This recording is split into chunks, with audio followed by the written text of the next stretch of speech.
Welcome to the podcast, where street smart, business smart, all kinds of smart people share their insights into the world of marketing, career journeys, and personal growth. So sit back and prepare to get enlightened with your host, Adam Posner.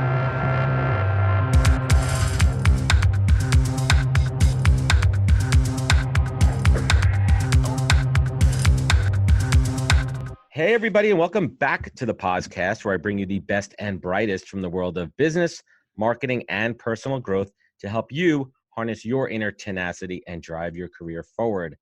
Collaboration over competition. I love that you guys have been talking about that. Being open and humble enough to being inspired from others that may be half your age. All things that I say in relation to my guest today, Hala Taha. Quick 101 for those who I'm introducing her to for the first time. Her day job, she is Lifecycle Marketing Ops and Growth Platform Manager at a little company called Disney, their streaming services division. And her passion, one of the fastest growing podcasts out there, YAP Young and Profiiting. Some other fun facts: she started her career in radio at Hot 97 here in New York as Angie Martinez assistant. For those of you who don't know, Hot 97 is a hip hop channel here.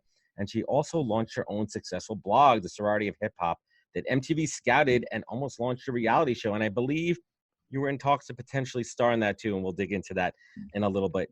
And Hala landed on my radar because of her branding, her marketing, her tenacity around her podcast, and it was ever present on LinkedIn. And I checked out a couple of episodes for her show, and I knew that we had to connect, have her on the show today to share her story and insights with the tribe. Hala, welcome to the podcast.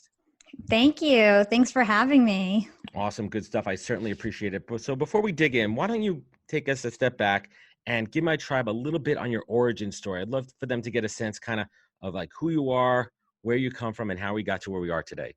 Sure. So I think the best place to start is probably in college. So that's when I really started my career and where I am today. I landed an internship at Hot 97 with starting as a production intern. I did really well with that. And then Angie Martinez, and for those of you who don't know, she was known as like the voice of New York. And this was back in 2000 and probably 8-ish. And back then she was even bigger than she is today. And it was the #1 hip hop, radio show in the world. And, I did a good job being an intern at Hot 97. So they recruited me to her show. So to give you guys an idea, what this meant is that I literally met like every celebrity you could think about. Pretty cool. And I was one of the only people who were in the studio. There was maybe like 5 people who would meet the celebrities.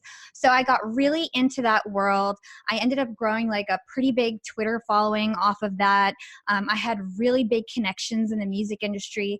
And, I actually worked at Hot 97 for the experience. It was mostly free. I didn't get paid, even though I worked there for almost 3 years. Wow. And I used to make my money going to parties with DJs and hosting showcases. And it gave me a chance to, learn how to speak, be a host, get my name out there, and, make all these connections. So that was like my first real job. And it was like really set this foundation and passion and love for radio for me.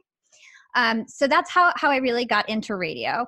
And then shortly after, I left Hot 97 and I started the Sorority of Hip Hop. It was strawberryblunt.com. It was a hip hop site. And I had 50 female bloggers under me at the height of it. Wow. And I learned how to do like website design and launch a website and write blogs all by myself. I was self-trained, learned through YouTube videos and things like that. And I recruited this team. And, within 3 months, we were one of the most popular hip hop entertainment news sites in the world. And, I just used really unique social media strategies to get our name out there. Love it. And, like you mentioned, we could dig deep into it if you'd like. MTV scouted us out twice. They shot pilots with us. I was almost the lead in a TV show on MTV, on Oxygen.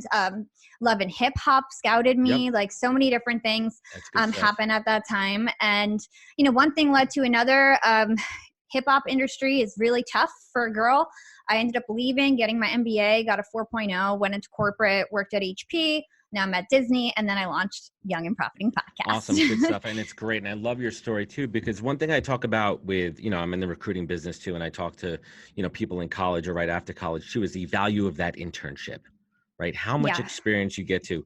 And I think one of the big things that I took away from my internships was learning how to react in those type of relationships in the corporate environment, because being in Yeah. college are much different relationships as well, and taking those relationships and building on them to where you are today. So this success is obviously not overnight. You've built up an audience, you've built up that skill set to really understand how to build, produce a show and build an audience.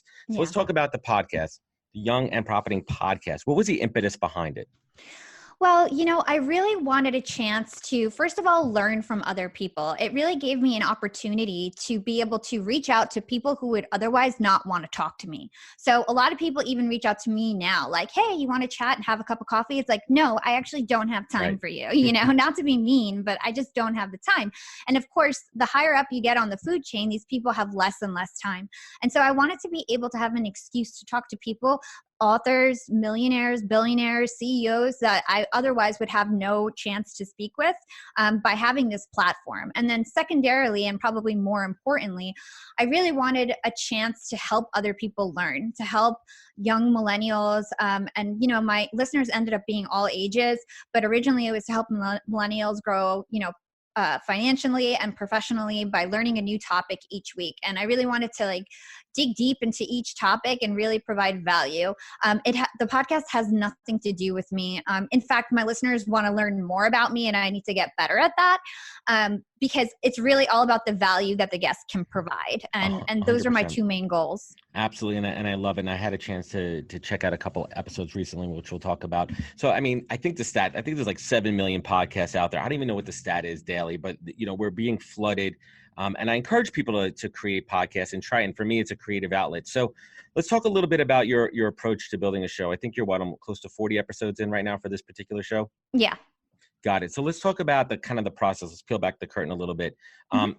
Let's talk about how you identify a guest, whether it be inbound or outbound, through the process of building a show, your research and the prep that goes into it. Sure.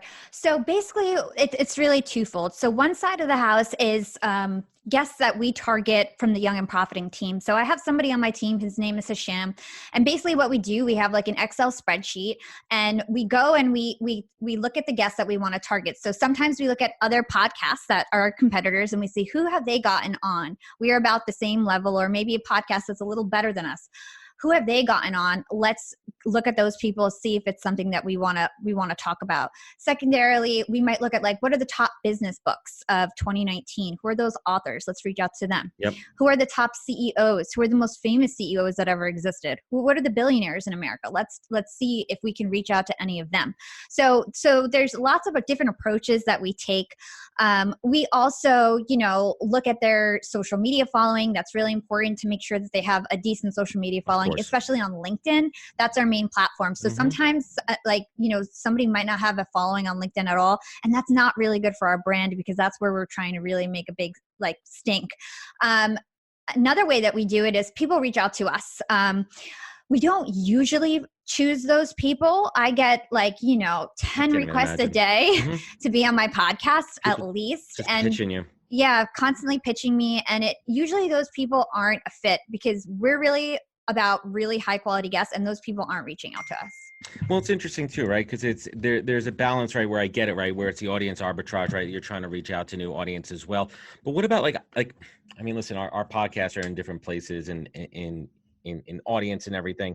I'm also very conscious about telling really interesting stories, and I think there's a value to that as well. So how do you find that balance where someone may not have, maybe they're up and coming, maybe you see the trajectory there, but they have a really strong story and message to tell? How do you balance that? Yeah, well, I always evaluate and actually look at people's stories. There's plenty of people on my podcast, they're all different levels. For example, I just interviewed Dr. Marshall Goldsmith, but recently I had Justin Briso on. He's sort of like an upcoming author. He's not necessarily a best-selling author, right, but I fell in love with his content. He really captivated me.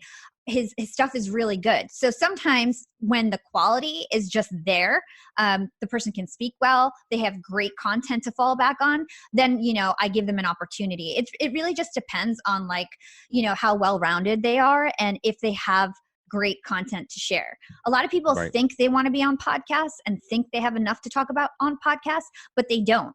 And I find that the interviews where I'm like struggling to think of questions, like those types of things like really frustrate me, and I try to avoid it. I agree too. And for me, it's a process. I love the process of the podcast. You and I were talking before I hit the record button here. We both hold full-time jobs. On top of my job, I have my family, and I'm sure you have tons of extracurricular stuff that you love to do. So it's a combination of a passion project plus building our own brands. Getting back to the actual process of the podcast creation, because I find it fascinating. I put a good amount of research into it, but listening to your show and knowing how you kind of work a little bit, you put a lot of research into it, and it shows through your questioning, and I love it. And we'll talk about the Chris Voss episode in a minute, but talk to us about your research process before each show. Yeah. So I have a big team at Young and Profiiting podcast. I have about 10 people that work on the show because I have a full-time job and because we're scaling so quickly. So I have 2 people that help me on research, but I personally take a big lead in the research development. So what we do is everybody kind of takes their own separate ways. So it's 3 of us basically researching everything online about this person. One thing that I don't do that I think a lot of podcast guests do, they basically ask their guests for information. Like, here are some questions, fill out this form, whatever. I don't do that at all. It's up to my team to find the research, to think about what the topic of the show is going to be. So basically we do like a data dump, and we have like a Google Doc, right, and we all just like pull out all the interesting things, try to organize it as best as possible. We each separately come up with our own questions, and then I take everything and think about what I'm actually going to talk about, because, you know, we might think of 100 questions, but I only have time for 20. Exactly. And basically I whittle it down, think of a flow, and for every question I have different sub questions. So basically wherever the conversation might flow, I have a different question depending on how the guest is going to answer it. I also have like data points and facts and anything that like I could think about that will help me on the fly contribute to the conversation.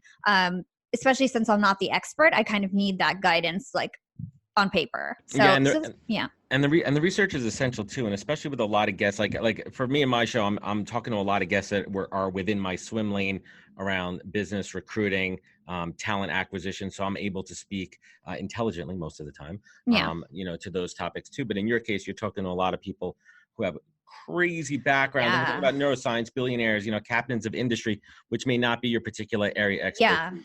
Yeah.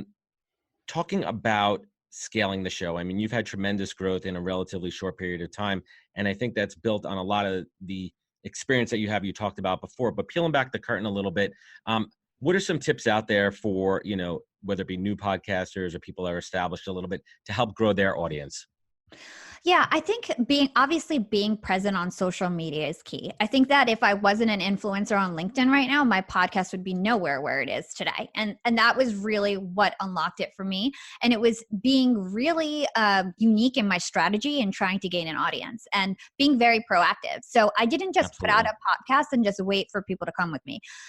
Especially in the beginning, I was messaging people. I was messaging people manually, copying and pasting, hey, listen to my show, blah, blah, blah. Nice to meet you. And any listener that I had, I would just spend the time engaging. And like, I would say 70% of my time on the podcast was just engaging with my listeners and trying to get more people to listen to the podcast. So it was very proactive in my strategies and very targeted. I would look at other podcast guests, podcasters that were in my lane and see who was listening to their show and reach out to those people and ask them to connect and, and share my podcast with them so that, I would get a similar audience base. Right. And that's interesting too. You really need to put in the work, right? These things don't happen overnight. They don't happen automatically. You have to put in the work, and there's a lot of manual effort. I call it in the trenches, right? These things don't happen, even like a Joe Rogan, he started somewhere, but he definitely built that up. So let's talk about your style of interviewing, which I like. I like it. It's fast moving. It's a good clip. It's thorough. Who inspires you from an interviewer standpoint? On it, and this is going to sound like I'm lying or something, but I don't listen to other podcasts. I'm not just talking about podcasts. It could be radio personalities, TV, Barbara Walters, that type of legendary status. Like, who do you look to? Gary Vee is somebody that I really like and that I really admire. As far as interview style, I really don't have one particular person. I think maybe Tim Ferriss. A lot of people have said that we have similar styles. I have listened to his show in the past. Right. So maybe subconsciously I've taken a cue from him. But as far as like, imitating someone or trying to get guidance from another podcaster and their style, I really try to be like in a box when it came to my own show and just try to think about like what. I dig it. Yeah. Yeah, no, that's cool. And for me, it's interesting too. I mean, I've been listening to Howard Stern for as long as I can remember. And we're not talking about the dirty side of Howard Stern. We're talking about the last 10 years of Howard Stern, ever since he went over to SiriusXM. And I was lucky enough. I worked at SiriusXM a year after he came on board for about 5 years. So I had a front row seat to his evolution. And it really was when he came over to SiriusXM and he had this open format where he could interview guests openly for as long as he wanted to. And it started to really evolve his style where it was a conversation and bringing things out of them that they would never, talk about before, and less of that Q&A back and forth. And that's something that I kind of strive towards. And like you too, it's really about defining my own style with infusing technique and personality. And that's something that, I'm working on as well. So talking about your show, early on, what are a couple mistakes that you made that you recognize that you said, you know what? I recognize this was a mistake, or maybe someone called it out to you, someone that, you admire as well, maybe from a mentor perspective. And then how'd you go about course correcting that? Yeah, I think the biggest mistake when I started was not getting episodes done in advance. So when I first started, I was by myself. I didn't have a team. I was doing everything A to Z by myself, including editing, including marketing, everything by myself. And I also had a full-time job at the time. So when I first started, it took me like a month or two to get each episode out. So although my podcast is like a year and a half old, I only consider us like a year old because the first like 6 months, it was just me by myself and I put out like 2 episodes. They were great episodes, but they were still just 2 episodes. So I would have like planned a little bit more and basically came out with like 3 episodes at once. And I probably would have gotten on like the iTunes like featured charts and things like that had I planned a little bit more. But it is what it is. And that's how I started. So I think more preparation in the beginning. I also think that at some points I was doing like very long commercials in the beginning, and I think that might have been a turnoff for listeners. So just like certain tweaks to the format. Yeah. Well, it's interesting too. I listened to the Chris Voss podcast, which we'll talk about in a minute, but I noticed a lot. I mean, listen, sponsors are critical. I mean, that's one of the ultimate goals from a monetization standpoint. It pays the bills, pays for that, 10-person staff that you have. But how do you kind of manage how long a commercial could be before a listener? Well, let me take it back. Listen, any loyal listeners they know that they're waiting for the meat, right? But a new listener coming in, like, I don't want to listen to this crap. Like, how do you I try to keep it to like less than 2 minutes, anything more than that, people really start to tune out. At one point I was trying to do like, PSAs, and I was having like folks come on and give like their pitch for like, domestic violence or whatever. And I noticed that like my downloads dropped significantly, and I was like, okay, I can't do this. Yeah, I know. You got to test and learn all the time. So let's talk about, your favorite episodes. And I said to you the other day, I'm like, hey, I want to dig in. I want to listen to a couple of them. Mm-hmm. The Chris Voss episode was awesome. And it's funny that you called that one out. So I was, we were talking about, I was at LinkedIn Connect in Dallas, a couple of weeks ago where I ran into Gary Vee and had my whole thing, which I'm not going to dig into now, but it was funny because right after Gary Vee, I went to go run to catch Chris Voss was speaking there. He was doing a whole thing on negotiation. Oh, nice. Which was awesome. And I met Gary. I was like, oh, this is great. I just had my Gary thing. And then I ran over and the door was shut. It was at capacity. And I was like, this is the one session that I wanted to go to. I had it marked on my calendar. I had it marked on my phone, and the door was shut in my face. I'm like, oh. So I was so happy when you pointed that one out. And I listened to it on the train yesterday, going to the city. You really did your research. So definitely kudos to that. And it's interesting because it took me like a couple minutes to kind of warm up into him. Right. I don't know if anyone else kind of got that. And then I got into the flow with you and him back and forth. And there was so much actionable, tangible pieces there. He was talking about mirroring. He was talking about the I'm sorry concept. And I'm literally like making mental notes in my head. Why is that episode your favorite? Well, because just like you said, it's all about the guest, really. I could do all the research that I want, but if the guest is not prepared and knowledgeable, the show sucks. So he is just so smart, and he knew every answer that I asked.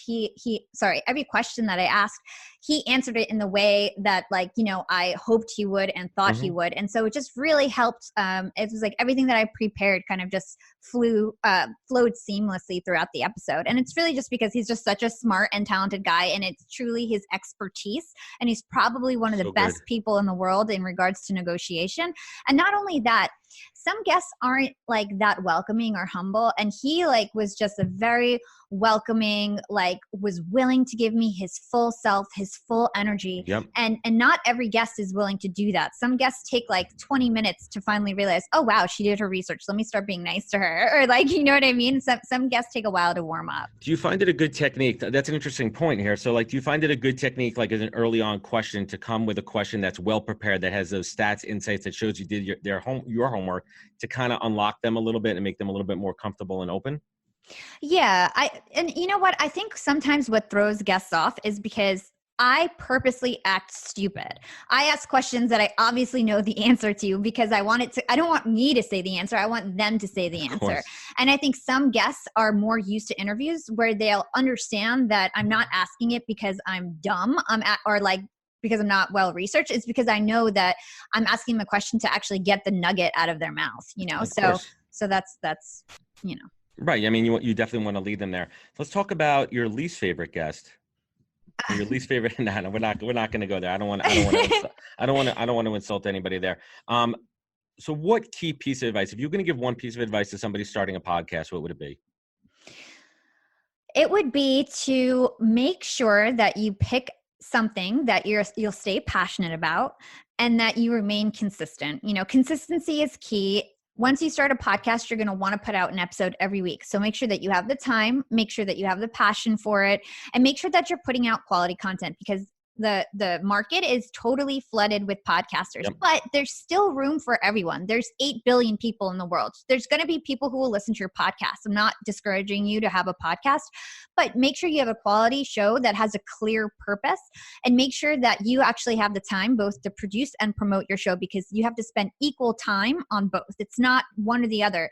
And that's what people don't understand. I spend just as much time, probably more time, promoting my podcast as I do recording, producing, distributing, and so on. Yeah, and I agree with you too. And I think that's something that I didn't really think about before launching my show. I mean, it was a very organic process, is how much time and effort it would take. You know, my background's in marketing, so I'm like, shit, like I really got to put the time in and do it right. So let's shift gears a little bit. Let's talk about your day job. What do you do for Disney? So at Disney, I'm a manager of platforms. So basically what I do is I'm helping our marketing team grow the best possible marketing tech stack. And I evaluate different vendors, I negotiate contracts, I onboard the technology, work with our engineering teams to get it integrated into other platforms, train users on these platforms. And then also I do project management. So for those of you who don't know, Disney streaming services is about to go live in the US. And so to support the team, I'm basically helping getting all of our email messages for Lifecycle retention on track. And it's a huge, huge, complex project. So Disney keeps me very busy, but I love it because I'm on like the cusp of marketing, and I feel like I literally am on the cutting edge of everything having to do with marketing and streaming. And it's such a hot lane to be in that I couldn't imagine being anywhere else. That's awesome. And you actually answered my next question. I was going to ask you what you love most about it. So I'll kind of switch it. So let's talk about culture. Culture is a big thing here. Yeah. What do you love most about the culture at Disney? Well, right now I'm at Disney Streaming Services, and we're basically a startup within Disney. And that's really cool. So basically we have a startup mentality where we can, you know, be quick, be agile, but then we have the resources of like a Fortune 50 company. So it basically is the best of both worlds. And in terms of culture, it's that startup mentality. It's the fact that everybody is super smart. You know, at previous jobs, I tended to be like the star of my marketing team. I think I'm rising up the ranks at Disney. I'm fairly new, but it's like everyone's a star. You know, it's just such smart, talented people, and I'm just constantly learning. Every day I'm learning, and it's the first time I've ever had an experience where I'm not the smartest marketer in the room, but it's great because I'm learning. Yeah, of course. And Hala, who's your favorite Disney character? of all time? I think it has to be Princess Jasmine because I'm Arabic and she was my favorite princess. Oh, I knew it. I know she's absolutely awesome. So let's talk about leadership a little bit. You run a 10-person team here with the podcast. You have the blog with 50 bloggers. You're president of your alumni association, the Young Employee Network at HP. So distilling leadership, especially someone who's still relatively young in your career, what are some of those real important lessons that you've learned on your own from process and then as well from others? Yeah. So one of the key things that I learned is that as a leader of a team, you always have to work the hardest. That's a key thing. You cannot expect someone to care as much about you as your thing. So when I ran a blog, I had to work the hardest. When I was president of the Young Employee Network, I had to work the hardest. Nobody's going to respect you or respect anything that you ask of them if they feel that you're not putting in the work. Yeah, so that's number one, making sure that you're visibly the hardest working one on the team and that you lead by example and you don't miss deadlines and things like that. The other thing is paying attention to people's motivations. So what are they actually interested in? Checking in on them, having one-on-one time with them, giving them feedback, just taking the time to actually know your team and respect your team and understand what their goals are and understand that, they're not going to be with you forever and helping them take that next step. So whatever that may be, whether that's helping them with a job interview or anything like that, most of the leadership team members that I've had so far, I'm not able to pay them, So when I had the blog, I was super young. I did not pay any of those girls, but they got the experience and everybody learned what they needed to learn to take the next step in their life, and everybody got exposure and got skills and things like that. So just making sure that I know clearly what everybody is aiming to be and to learn and giving them opportunities to fulfill that. That's fantastic. Some real actionable advice into that one. So let's flip it around a little bit. I'm sure you've had, as successful as you are, you've had your failures in your career and in your life. Talk to us a little bit about, failure and understanding how to appreciate a failure and pivoting and learning from failures. Yeah. So for me, failure is rejection most of the time, right? And for me, rejection is simply redirection. That's like a motto that I live by. I dig it. And basically what that means is that if you're being rejected or if you're failing, step outside for a second and realize maybe I need to do something differently. Maybe I need to go a different way. Maybe I need to open my own door. A lot of the times when you get rejected, when you fail, it's because somebody else is not letting you do something or somebody else. I'll give you a real example. Please. So when I worked at HP, I was president of the Young Employee Network for 2 years. And I founded this Young Employee Network at my office site. And at the time, I wanted to be president of the Global Young Employee Network. And I was recruitment chair on the Global Young Employee Network. And I literally put hours and hours and hours into this extracurricular thing. And everybody knew me at the company and all the CEO, CFO, CMO, everybody respected me. And I was like a shoo-in for the president position. And there was no voting or anything like that. But for some reason, there was some lady in HR who hated me. And so I didn't get it. And everybody even on the board was like, why didn't Hala get it? And I was so upset and, I was devastated. But then I realized okay, maybe this isn't for me. And guess what I did right after that? I started Young and Profiiting podcast with my free time. And imagine if that didn't happen. Yeah. I would not have had the time to work on this podcast and it would have never existed. And it's because I realized let me step back. What do I really want? I wanted to help people. I wanted to lead people. I don't need to have this. I don't need to be president of the Global Young Employee Network at HP. I can do it on my own. I can build my own lane. And so almost everything in my life has happened at that. When I was working at Hot 97, Angie Martinez fired me. And it's a long story. We're fine now, but she fired me at the time. Doesn't it feel good to say that? It feels good. It's liberating. Yeah. So it's so that happened. And right after that, what did I do? I started my blog site immediately. I learned all these skills. And if it wasn't for being fired at Hot 97, I would have never started my blog site and I would have never learned all those skills. And so it's just every failure actually leads you to something else. And it's almost like a blessing in disguise. And you really 100%. have to believe that. You have to believe that. And now every time something bad happens, I literally am okay, what's going to happen next? Because so what's far, waiting on the other side of it? Exactly. Because so far, every time something devastating happens to me, my next big opportunity is right there waiting. And it's incredible. And I've been talking a lot about this concept with other guests and friends too, that life happens for you, not at you, right? Like life happens for you, things happen for a reason. And another quote that I absolutely love, I think it's Einstein that said it. He said, failure is success in progress. I mean, that's what it is. It's in motion there. So real quick, I want to talk real quick about LinkedIn and your success on LinkedIn. Couple of quick tips out there because you're crushing it on LinkedIn. And I think there's a lot of parallels between your podcast approach and LinkedIn with consistency and everything. But what are a couple of tips for people out there who might be a little hesitant to put themselves out on the platform, whether it be on video, articles, long form, short form? Yeah. Okay. So I think that everything's really twofold. First, we can start with growing a following, and then we can talk about like posting content. So in terms of growing a following, you want to be really, really targeted. LinkedIn is full of people who have joined LinkedIn just to apply for a job, and then they never come back on. One-off. And so, yes, I call them dead connections. So one of the things that you want to do is to avoid at all costs connecting with somebody who barely engages on any posts. So before you connect with someone, you want to look at their activity and see if they're actually engaging on other people's posts, if they invite you to connect. Then you want to be really targeted in your invites. So one of the things you can do is, first of all, look at an influencer that's out there that is a competitor and see who's following them. And then you can basically see who's active out of those followers and invite them to connect with a personalized note. Audience mirroring. Yes. And so you know exactly what you're getting, and they're most likely interested in your content. And if they're interested in your content, you know that they're most likely going to engage. So it's just like increases the chances of you having an engaged community. The second thing you do is obviously like search.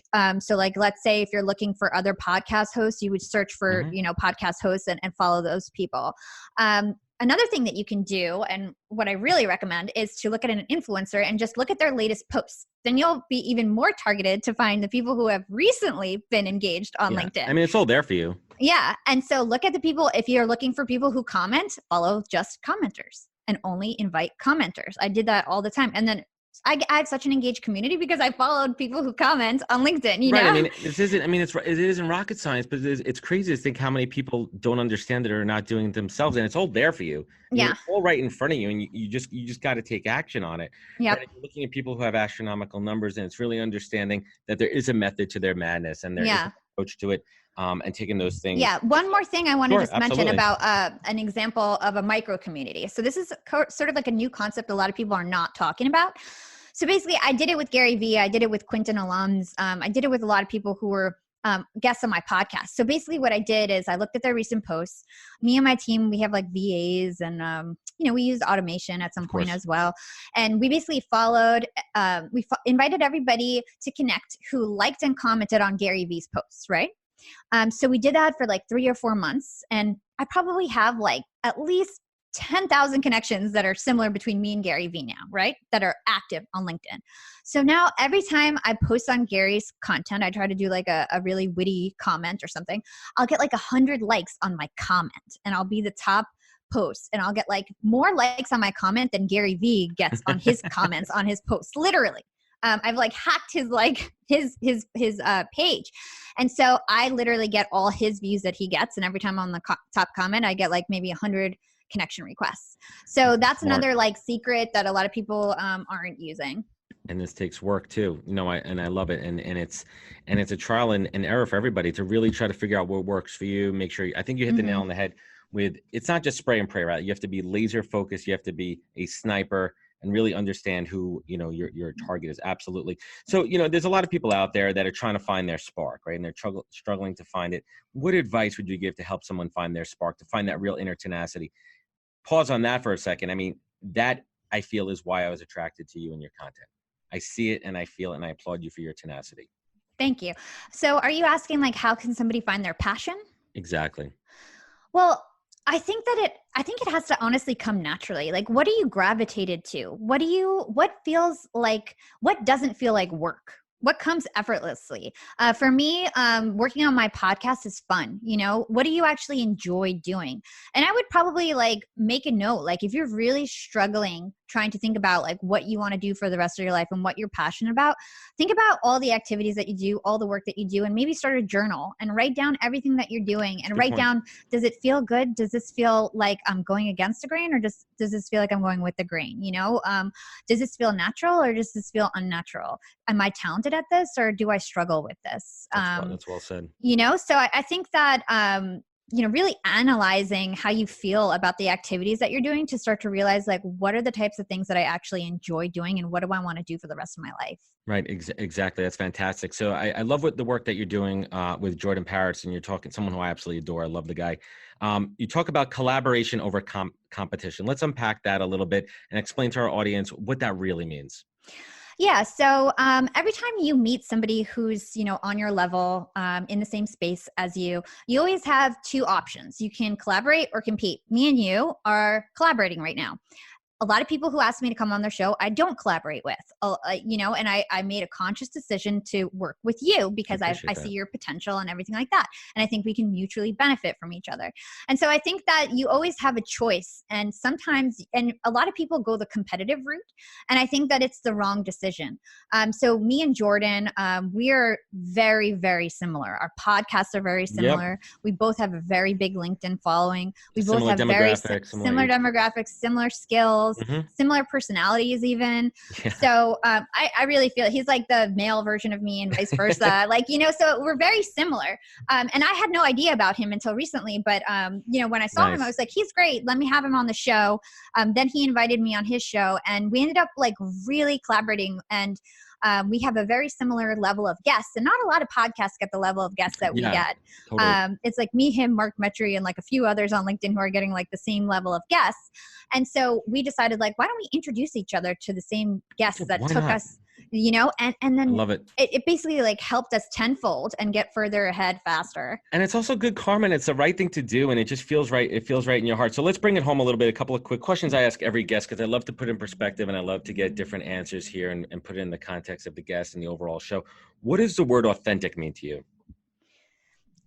Authenticity means being transparent, not afraid to be vulnerable, not afraid to show that you experience pain, show that you experience hardships, and just being fully honest with people, showing people your dark side, not only showing people that you're positive, but also embracing the fact that you're not a perfect person. And to me, that's what authenticity means. It's a tough one. And what do you think to date is your greatest accomplishment?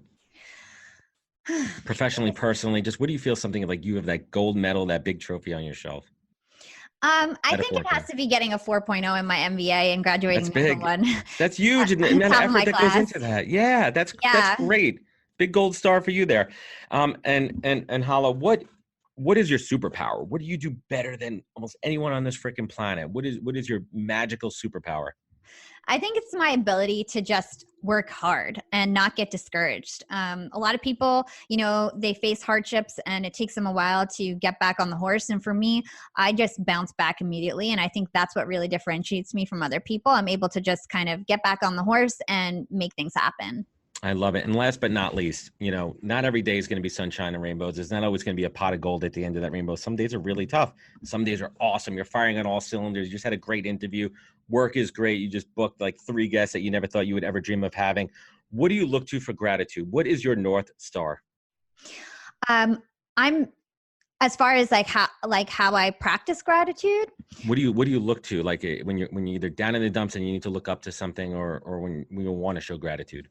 You know what? I'm really into the law of attraction. So if I'm ever feeling down, if I'm ever feeling like things aren't going my way, I try to step back and think about, am I being positive or am I in a negative mindset right now? Am I causing this rut myself and it's just my perspective that needs to be switched? Usually what I find is that things aren't as bad as I'm thinking they are. And it's just a matter of shifting my perspective and outwardly projecting positivity and things like that, and then things end up turning up.